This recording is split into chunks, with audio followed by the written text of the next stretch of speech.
In the year 1137, the noble courts of Poitiers bustled, not with excitement, but a low, persistent hum of feudal administrative chatter. The tapestries were slightly faded, and the goblets held watered-down wine. But there, in an exquisitely uncomfortable wooden chair, sat Eleanor of Aquitaine, a woman who, through sheer endurance and a finely tuned sense of courtly expectation, would eventually become queen of both France and England. Her ascent was not marked by dramatic rebellions or clanging swords. Instead, her influence trickled like wax down a cathedral candle. Eleanor navigated political landscapes with letters penned in careful Latin, dinners arranged with precise seating charts, and marriages negotiated over the course of 7 dull winters. She wielded power not by decree, but by ensuring every bard's song gently shaped public opinion in her favor. Diplomacy was her battlefield, her weapon, ennui, delivered through protocol. For decades, Eleanor acted as regent, advisor, mother, and matriarch. She founded courts of love not for romance, but for the correct adjudication of feelings, complete with lengthy deliberations and droning verse. Her story unfolds in parchments so dry they threatened to crumble from sheer boredom, and yet the consequences were seismic.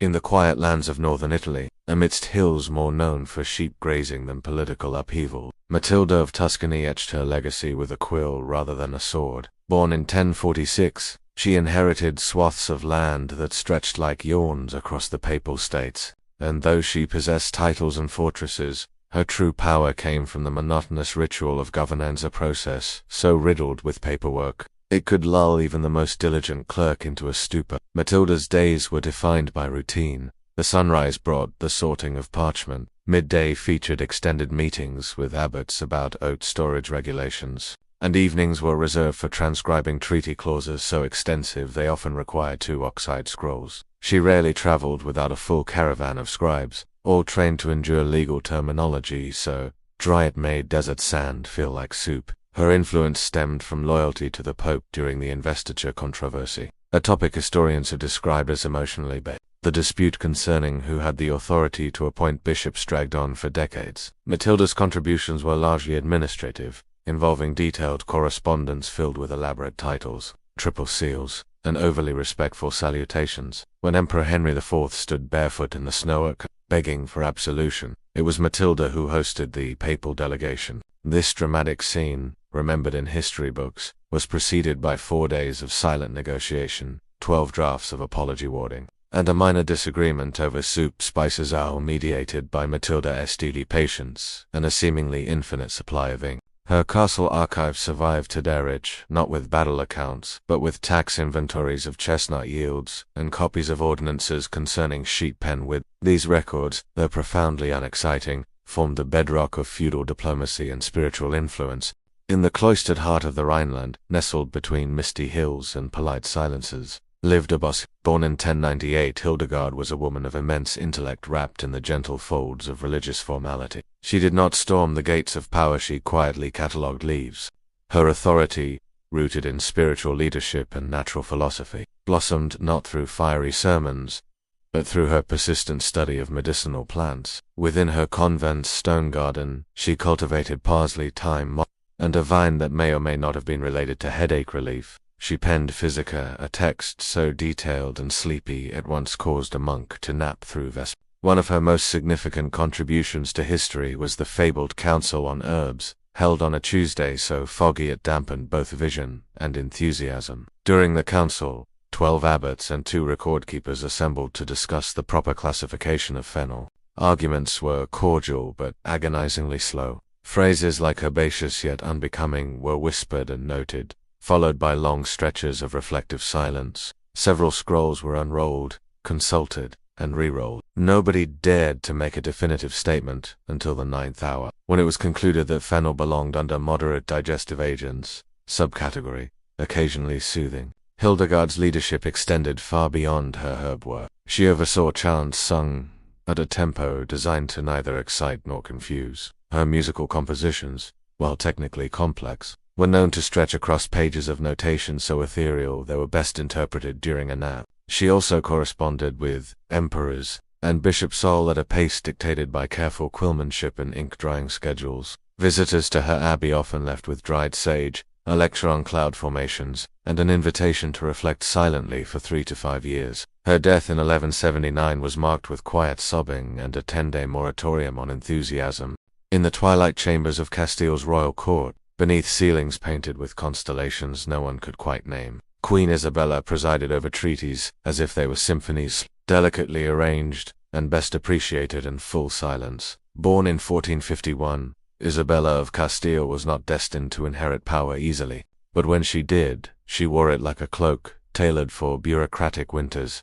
Stately, quiet, and relentlessly practical, her marriage to Ferdinand of Aragon, in 1469, was less a romantic coup and more an agreement carefully notarized by candlelight over several pots of room-temperature broth. Together they began what historians later termed the unification of Spain, though it unfolded with the pace and excitement of drying parchment. Isabella's court was a place where negotiations lingered across seasons. Treaties were not signed in haste but reviewed through a 6-stage editorial process involving notaries, monks, legal advisors, and occasionally a man named Rodrigo whose sole duty was to ensure the ink was neither runny nor boastful. The Treaty of Granada, for example, was discussed for so long that one delegate aged divisibly between drafts. It eventually marked the end of Muslim rule in Iberia, but only after extensive meetings where each term was whispered, doubted, revised, and sealed with multiple types of wax. Beneath flickering lanterns, Isabella managed internal reform with the emotional intensity of a library index.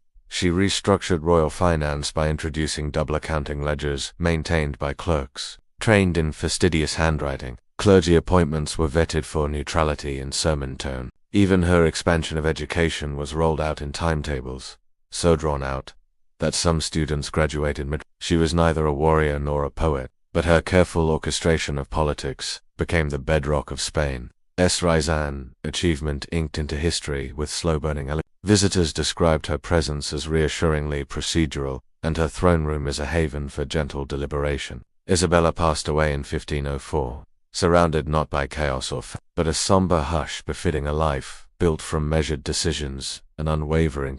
In the grey corridors of 13th century Paris, where the stone echoed more than it spoke, Blanche of Castile sat, not on a throne but behind a desk layered in vellum. Born in 1188 and married to Louis VIII of France, Blanche was queen, yes, but it was in widowhood that her power truly bloomed, with all the drama of a slow-growing vine across a monastery wall. When Louis died in 1226, their son Louis IX was only 12. As regent, Blanche guided France not with sabres or speeches, but with correspondences so detailed they occasionally required footnotes from footnotes. She governed during a time of unrest, carefully stitching alliances through long marriage negotiations and the strategic distribution of mildly impressive titles. Her council meetings often spanned a full day, beginning with a ceremonial unrolling of maps and ending with debates over ink usage. She was known to pause meetings so scribes could rest their wrists, and once suspended a treaty discussion when the weather was too windy for clarity. Yet through all this, she quelled revolts, maintained royal influence, and secured her son's reign with relentless paperwork.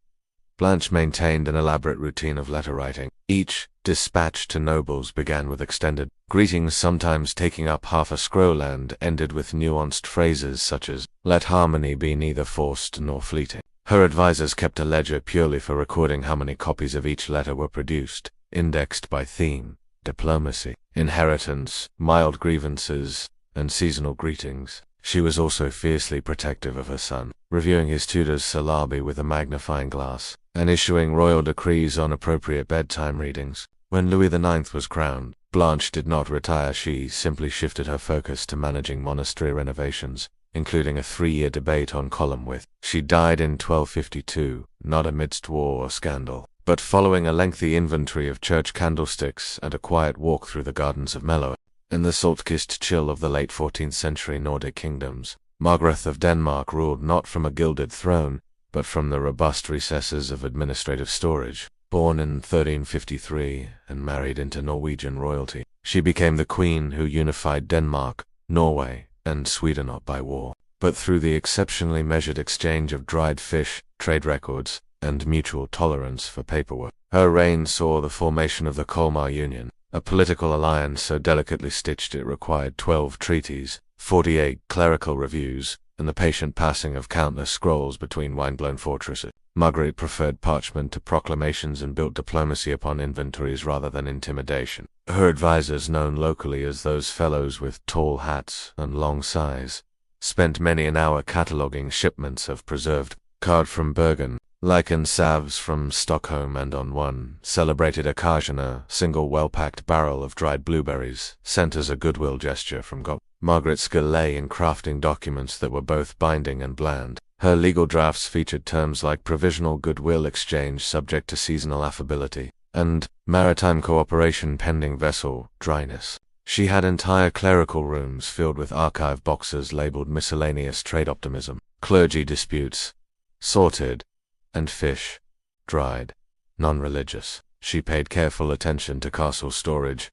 Inventories were updated weekly, sometimes with marginal notes about candle wax wastage or the prevalence of drafts in second-floor stone alcove. Her chief steward once compiled a 4-volume assessment of basket durability across 3 regions. Margaret navigated noble feuds and border unrest with slow, correspondent, and generous amounts of dried goods. One dispute over Baltic fishing rights was settled after a set exchange of smoked herring and subtly worded petitions. Her approach frustrated impatient lords, but soothed local bishops, who appreciated her dependable scheduling and mild penmanship. When she died in 1412, her ledgers were so meticulously kept that her funeral arrangements were organized using pre-existing scrolls she had labeled unavoidable, winter, and ceremonial bread.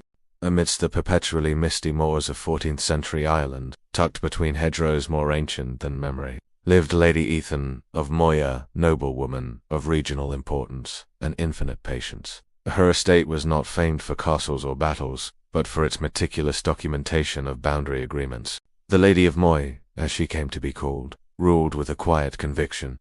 That peace began and ended at the fence. She inherited land shaped like a crumpled parchment, its borders overlapping with neighboring villages in gentle confusion. To address the issue, Lady Ethan commissioned 12 scrolls collectively known as the Ordinances of Low Fence Law and Tethering Etiquette. Each scroll addressed specific matters such as the recommended width of peat paths between fences, acceptable times for rooster crossings, the distinction between leaning and climbing over property boundaries, the morality of borrowing goats without verbal consent. Local farmers were invited to recite sections aloud during the annual boundary readings, a ceremony known for its staggering lack of drama.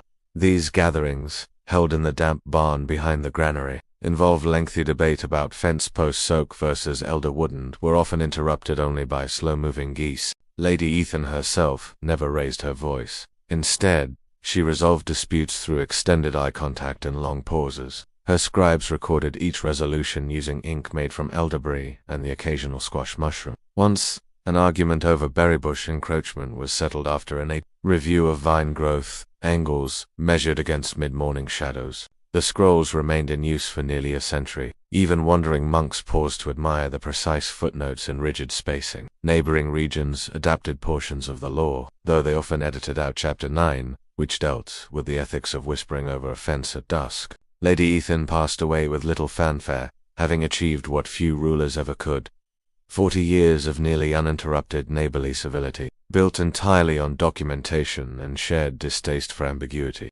In the candlelit corridors of medieval monasteries, power did not thunder, it hummed. Abbesses, the spiritual and administrative heads of convents, moved through their days like well-oiled parchment, unassuming and profoundly influential in a manner so slow it could be mistaken for stillness. They governed not by decree but by devotion, wrapping subversion in psalms and rebellion in gardening schedules. Among them stood Abbess Melisende of White, a woman whose legacy lay not in battlefield victories, but in her quiet reshaping of theology. Through church arts and choir rehearsal rotations, born to a minor noble family some time before clocks were trusted, Melisende entered the convent at an age deemed appropriate but emotionally reserved. Within 3 years, she had introduced her first reform. A weekly reflection on the moral significance of sweeping patterns clockwise was deemed humble, counterclockwise, mildly heretical. Her greatest act of quiet defiance came during the dispute over papal influence in local monasteries. While bishops barked and cardinals debated, Abbess Melisende redesigned the convent's prayer garden. It was laid out in geometric patterns that subtly resembled theological arguments, promoting abbess autonomy. The elderberry bush sat precisely at the crossroads of grace and monks who visited found themselves walking in circles and emerging with fresh doubts about hierarchical oversight. She also championed literacy among nuns, insisting on daily scriptural copying, even for those who preferred her scroll archives included marginalia on cloud shapes, hymn tempo critique, and passive-aggressive commentary about the bishop's inconsistent tide visit. Each document was sealed with wax typically lavender-scented, to signal both sanctity and mild annoyance. The abbey's reputation grew, not through evangelical zeal but by its relentless efficiency. Their cheese ledger was renowned throughout the diocese. An annual audit once included a footnote, 2 wheels possibly possessed, monitored by Sister Clarice. None dared to question the abbess's theology, which was delivered in tones so calm it caused inner philosophical turbulence. Abbas Melisande passed away, surrounded by blooming thyme and pages of meditative silence. A commemorative plaque was later installed near the laundry alcove, inscribed with her chosen motto, "Obedience without interpretation is merely sweeping for its own sake."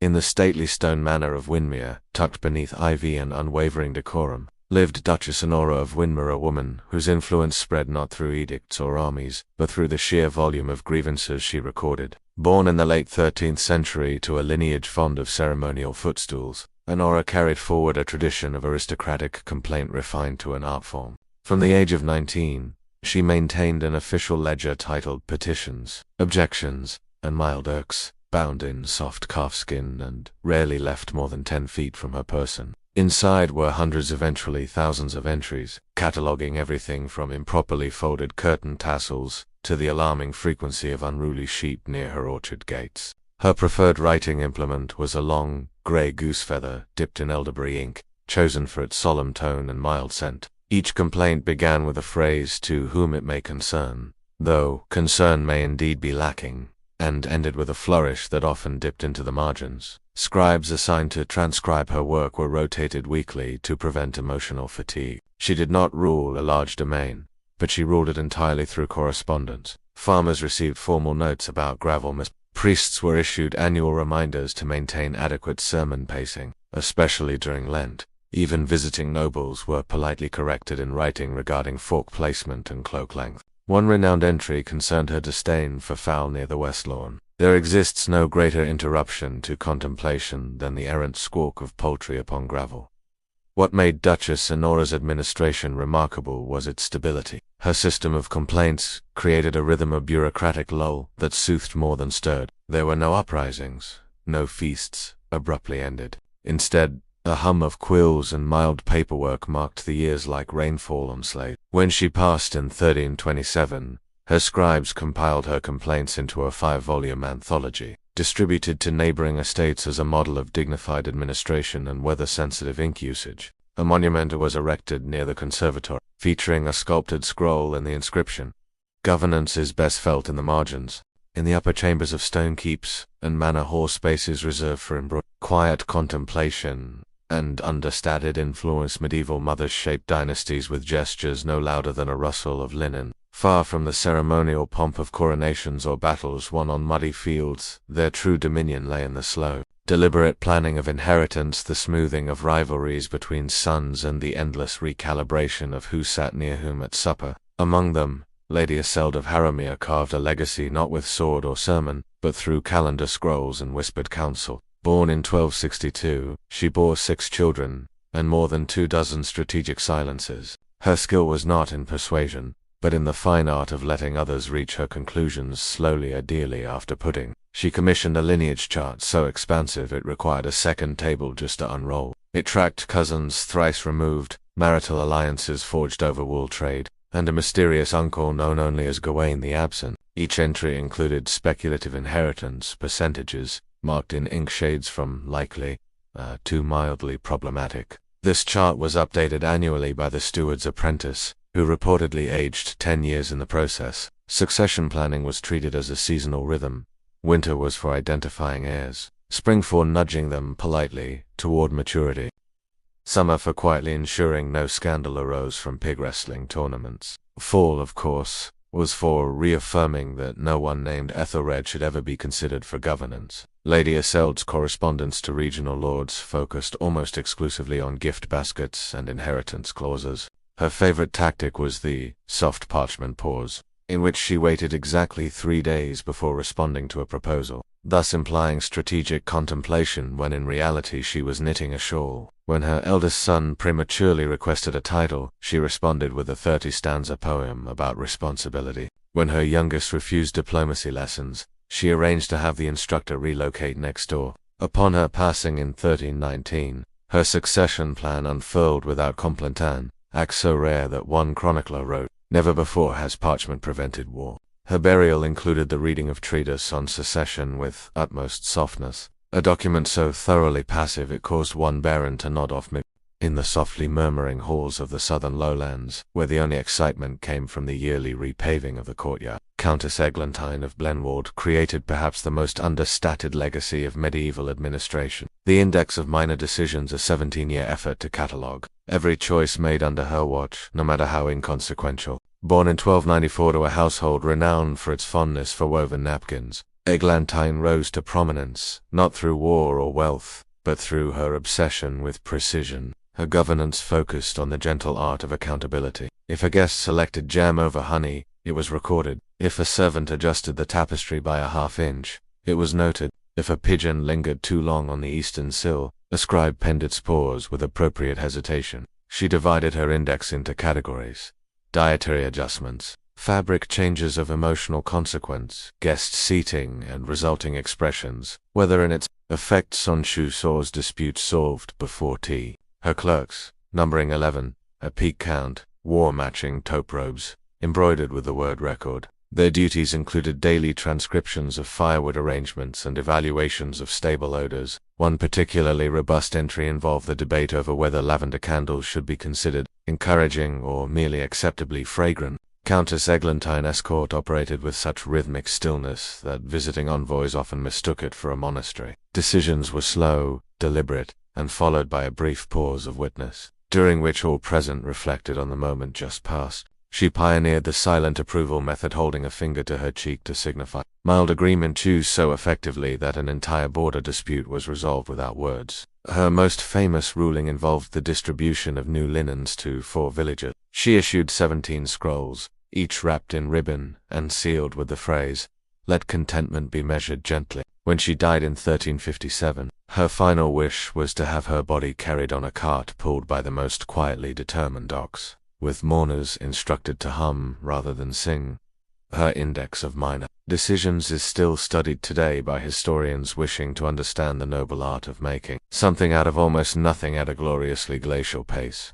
In the gentle hum of 15th century nestled between hedgerows that murmured more than the villagers themselves, lived Dame Beatrix of Sebelcrofter, minor noblewoman with a major passion for seated civility. While some sought political alliances or theological clarity, Dame Beatrix pursued something far more enduring: a perfect courtyard seating arrangement, codified over 12 scrolls in one supplemental diagram labeled Suggested Facing Positions. Vespers to Pudding. Born in 1402 to a family famed for its symmetrical napkin folds, Beatrix rose to prominence as hostess of the annual Quiet Assembly, a gathering of neighbors, monks, and goats. The event became known less for its discussions and more for how beautifully stool and cushion was placed. Her primary treatise, Guidelines for Passive Assembly and Mild Conversational Proximity, included rules such as cushions must be filled with nothing crinkly, guests seated near ivy were to remain emotionally reserved, no chair shall exceed for polite size and creak, proximity to the soup table must reflect neither status nor ambition. Local law held that Beatrix once moved a bench by 3 inches to prevent an unfortunate sunbeam from causing interpretive blinking during a reading of ecclesiastical land revision. Her scrolls also outlined advanced posture philosophies. Section 8 billion, Inclination as Commentary, explained how the tilt of a hat might suggest disagreement, while leg placement beneath a velvet tablecloth could signal approval of barley exports. She trained to scribes in the sacred art of footstool symmetry, and commissioned a small wooden podium where guests could politely inquire if their seating position was adequate to the tone of the hour. Once, a bishop attempted to rearrange the seats mid-event, citing theological urgency. Beatrix replied by presenting Scroll 4. On the sanctity of chair placement during times of slight confusion, the bishop acquiesced and was relocated to the observational bench, known for its mildly inspiring view of the moss wall. Dame Beatrix passed in 1477, just after completing a final draft titled Posture and Emotional Neutrality, a seating meditation. Her burial was marked with a single, well-placed stool facing west, symbolizing contemplation without confrontation.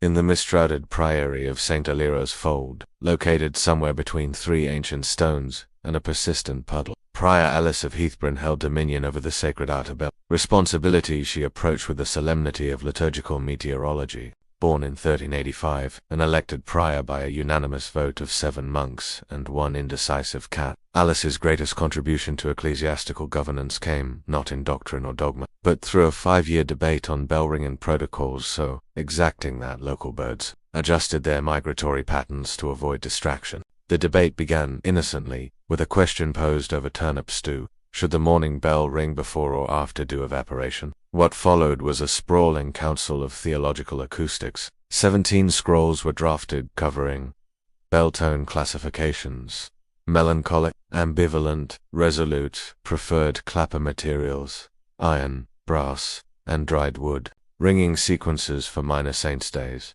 3 tolls and a pause, vs 2 tolls and a reflective silence, weather-based adjustments. Thunder absolves the requirement if it speaks louder than prayer. Prior Alice maintained a diagram titled Auditory Grace through Structured Tolling, depicting concentric circles of spiritual resonance based on bell pitch. Her bell keepers, known as the Order of Measured Toll, were trained to avoid enthusiasm and keep elbows respectfully bent. Visitors to the priory were often greeted not by a song or sermon, but by a schedule pinned to the west gate that included exact bell intervals and optional interpretive muffled tolling sessions. Pilgrims praised the precision, though one remarked that the bells evoked a sense of quiet obligation, like being kindly reminded to finish one's vegetables. The culmination of the protocol debate resulted in the famed 20-clung agreement, signed over a feast of lukewarm broth. It decreed that bells would never ring on the quarter hour, unless accompanied by an additional gesture of humility, such as downcast eyes or folded napkins. Prior Alice passed quietly in 1449, after finalizing a scroll titled On the Divine Significance of Echo Delay, with a pause so profound that a nearby cow lay down in thoughtful repose. In the limestone manor of Eld, where drafts outnumbered declarations and torchlight flickers with habitual restraint, Lady Winfrida of Edrisfield held sway over one of the most quietly consequential reforms of noble record-keeping. The scroll cabinet reorganization of 1433, a year so subdued that even the sheep grazed in symmetrical patterns. Born in 1372 to a family known for their fondness for vellum and vertical alignment, Winfrida inherited not conflict but clutter. Her estate housed a collection of scrolls so vast and disorganized that servants reportedly lost 3 spoons and 1 mildly confused nephew within its wooden confines. Determined to instill order, she embarked on a project that would consume a decade and a dozen clerks, each trained in the art of polite retrieval. She began by creating a taxonomy of scroll purposes: ceremonial documentation, hearth management reports, seasonal declarations of mild gratitude, unfinished recipes, and aspirational menus. Each scroll received a tag in one of 6 muted colors, selected for their ability to blend into faded walls. Winfrida herself oversaw labeling ceremonies in which scribes chanted in soft tones, while scrolls were wrapped and archived. She initiated reflective filing day once a month, during which no new decisions could be made until past scrolls were revisited for context. Her most daring reform involved the merging of the tithes and thimble usage sections, which sparked a 2-week debate ultimately resolved by local nobles took notice. One earl sent an envoy simply to observe drawer etiquette. A bishop borrowed her system for organizing hymn variants, eventually publishing a pamphlet titled Scroll Serenity for the Monastically Over. Lady Winfrida died peacefully in 1451, surrounded by scrolls, labeled completed, fondly regretted, and awaiting curiosity. Her cabinet remains untouched, a monument to the noble art of knowing precisely where everything went and why it mattered. Gently, in the sleepy village of Underfan, where fog rolled slower than church bells and birds conducted their affairs in murmurs, Sir Alaric of Fenmere held a curious and, surprisingly, steadfast responsibility: the annual log of puddle locations, a tradition so methodical and understated that even nearby swans regarded it with gentle reverence. Knighted for reasons no one precisely recalled, Alaric took up the role of marshland observer sometime around 1376. His domain consisted of Parr, moors, and courtyard dips that accumulated water following rains both enthusiastic and lackluster. Each spring, he embarked on the ceremony of moist inspection, a 3-week journey involving one quill, one scroll, and an iron-tipped walking stick used exclusively for poking sodden patches. His scrolls were divided by region. Village proper, outer grove, northern path between that rock and that other rock. Barn vicinity. Each puddle was logged with its shape, depth, and behavioral qualities. Alaric insisted the scrolls be copied annually in triplicate stored in the moisture archive room, which also housed his ceremonial boots, as he preferred to inspect barefoot for natural resonance. Locals respected his dedication, occasionally submitting puddle sightings on parchment slips titled Sudden Damp Events. He hosted yearly readings by the granary, where villagers gathered to hear entries such as third puddle behind Widow Juniper's hedge. Inclined toward gloom, suspect in origin. One dispute over a recurring puddle near the blacksmith's forge was resolved after 3 councils and a measuring ceremony involving 9 spoons. Alaric's verdict, seasonal but insistent, was etched onto the puddle's adjoining stone, which is still mildly damp to this day. He passed in 1402, shortly after completing a scroll addendum titled Reflections on Seasonal Drizzle and the Emotional Geographies of Dampness. His funeral featured 21 measured paces through puddle-marked terrain, followed by a solemn stomping and the lowering of umbrellas in homage.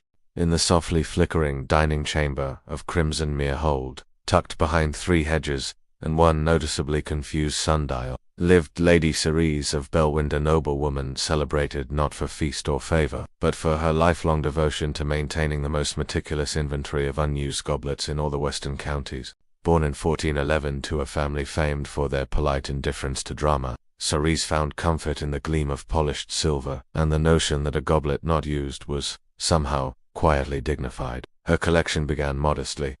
12 goblets lined in a slanted cabinet labeled aspirational beverage receptacles. Within 2 years, the collection had grown to each assigned a name, an emotion, and a theoretical beverage pairing. A goblet with a twisted stem was labeled claret melancholy, while a particularly squat vessel bore the name sullen mead reflection. None were ever filled. Ceres commissioned 3 stewards to oversee goblet care. Their duties included rotational polishing, seasonal shadow evaluations, and weekly musings on which goblets were least likely to tolerate lemon. Scrolls were drawn up to record goblet location, mood, and ambient dust levels. A 4th steward was dismissed for insufficient goblet empathy. The annual review of untouched goblets became a local tradition. Villagers were invited to gaze respectfully at the collection while sipping broth from less ambitious vessels. Discussions included speculation over optimal liquid temperatures and whether one goblet's handle was too wistful. No consensus was ever reached. Lady Ceres's philosophical stance on goblet usage was well known. A vessel gains its nobility not through filling, but through readiness unfulfilled. She once declined a visiting duke's offer to toast from Goblet No. 42, claiming it had seasonal anxieties and preferred solitude. Her death in 1472 was marked not by mourning, but by the quiet addition of 3 new goblets labeled Legacy, Lingering Politeness, and Post-Broth Consideration. None were touched. Her inventory survives, stored in a humidity-controlled alcove beside a shelf of emotionally neutral candlesticks.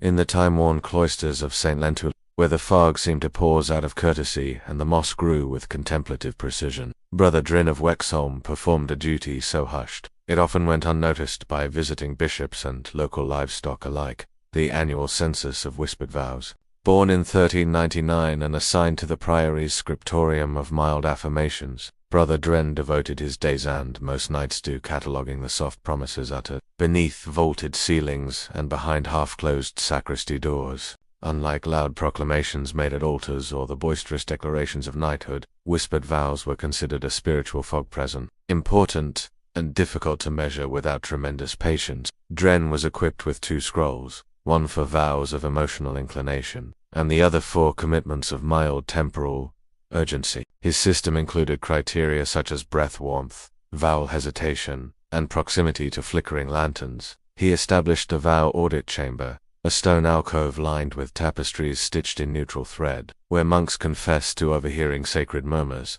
These reports were reviewed annually in the ceremony of gentle confirmation, during which participants nodded if the vow felt plausible, and shrugged if uncertain. Categories included future deeds of soft virtue, sacred preferences expressed in near silence, passive pledges made near soup bowls unspoken, regrets considered possibly Brother Dren recorded each vow using a quill plucked from a particularly introspective goose and ink derived from twilight berries. His notes were so subtle that one page simply read, "Possibly heard I shall near." Brother Osric blinked twice. This entry was later deemed a vow of medium intensity. He introduced vow invisibility scoring and vow shelf life evaluations. Consulting with visiting nuns, known for acute vow-sensing temperaments, one vow, whispered during a rainy vigil and subsequently forgotten, was described as truly lovely in its Brother Dren passed peacefully in 1468, during a meditation on vow velocity. His final scroll read, "If quiet holds weight,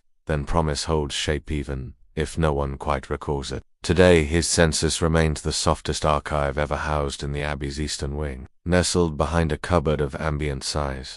In the moss-fringed manor of Clumberhallow, where even the wind seemed to knock politely, Dame Petronella of Gorsfield curated what would become one of the most quietly celebrated legacies in late medieval domestic aesthetics, the inventory of non-threatening statues, an archive so earnestly inoffensive that it earned praise from both visiting monks and faint-hearted squirrels. Born in 1382 to a family known for decorative restraint and suspiciously identical twins, Petronella displayed early signs of statue sensitivity. She once refused to dine in a hall that featured a bust with excessively stern eyebrows. Thus began a lifelong mission to classify, rearrange, and annotate household sculptures that projected gentleness, contemplative neutrality, or the subtle air of a daydream. The inventory's official structure divided statues into categories such as gazing saints with mild intentions, animals in reclined or delighted pose, portrait busts of forgotten relatives expressing lukewarm emotion, heraldic figures positioned without aggression. Petronella commissioned 3 sculptors to create bespoke editions: a deer pondering lichen, a bishop checking his shoelaces, and a knight gently offering a loaf. Each piece was evaluated using the Gorsfield Serenity Scale, which ranged from unwavering calm to possibly slightly assertive chin. Scrolls were maintained detailing statue placement and its psychological impact on visitors. One entry read, "Relocated goose with bonnet to Westnall. Result, improved digestion among guests." Another cited a minor sculpture controversy when a cherub's elbow was deemed to end. Annual statue audits involve silent walks through the manor, followed by brief nods, if a statue's mood aligned with seasonal expectations. During one winter review, a statue of Lady Gormley holding an onion was turned slightly left to reduce emotional boldness. Petronella's death in 1446 was observed by the positioning of a new statue, an abstract rendering of tranquility in the shape of an overturned teacup with wings. Her inventory remains intact, stored in a velvet-lined chest beneath a tapestry of clouds embroidered by nuns trained in the art of optimistic shadowing. Deep within the ivor-tangled manor of Bramley, where breezes tiptoed through corridors and the scent of parchment lingered in corners, Lord Cedric of Thistlemarsh oversaw a responsibility so niche and uncelebrated, acknowledged it only in silence. The official directory of unsung doors, a man of gentle manner and deep commitment to hinge-based serenity, Cedric believed that every door used, unused, or metaphorically misunderstood deserved dignified recognition. Born in 1364 to a household where privacy meant politely avoiding eye contact, Cedric inherited both land and a mildly impressive number of entries. While his peers pursued jousts, alliances, and spirited embroidery, Cedric chose a quieter path, categorizing every door across the estate and its surrounding hamlets, focusing exclusively on those not sung about in ballads or praised in scrolls. He created an archival system with categories such as doors to nowhere with notable wood-grain side entrances used solely during Lent, cellar hatches avoided for emotional reasons, garden gates with pleasing yet undocumented squeaks. Each entry in the directory included dimensions, emotional resonance, and a brief narrative about the door's lack of fame. One popular excerpt described the northern pantry door Stadishai seldom opens except for pickled radish retrieval. Cedric commissioned a set of brass plaques labeled quietly foundational and installed them beside select doorways.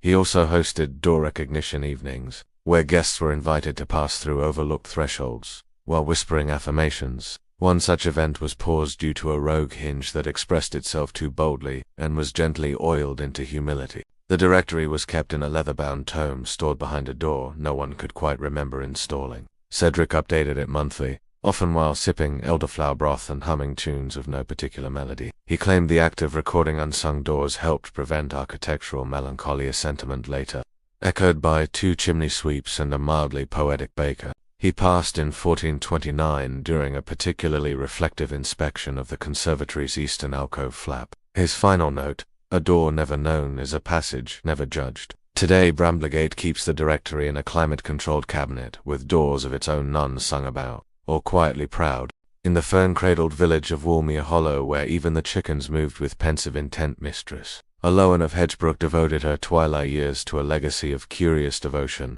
The great ledger of forgotten footpaths, a masterwork of mapping and memory that catalogued trails, so subtle, so seldom trodden, that most were only ever known to beetles and romantically inclined poets. Born in 3096 to a household famous for overgrown gardens and pleasant silences, Aloan took notice not of roads paved in ceremony, but of narrow tracks that twisted behind smokehouses, looped beside bakeries, or disappeared into thickets, bearing the scent of time and unspoken gossip. She began recording these modest routes in a ledger so large it required a wheelbarrow and the emotional support of 3 patient goats. The ledger was divided into sections like paths circumnavigating mild disagreements, trails once used by bread deliverers with existential doubts, routes ideal for reflecting upon modestly regretful choices, passages leading somewhere not entirely expected, yet welcome. Each entry included path width, pebble enthusiasm, preferred pacing, speed, and suggestions for companion animals. One beloved entry described the turn beneath Widow Fraser, a sly-like hedge where secrets feel less burdensome if one pauses twice and sighs responsibly.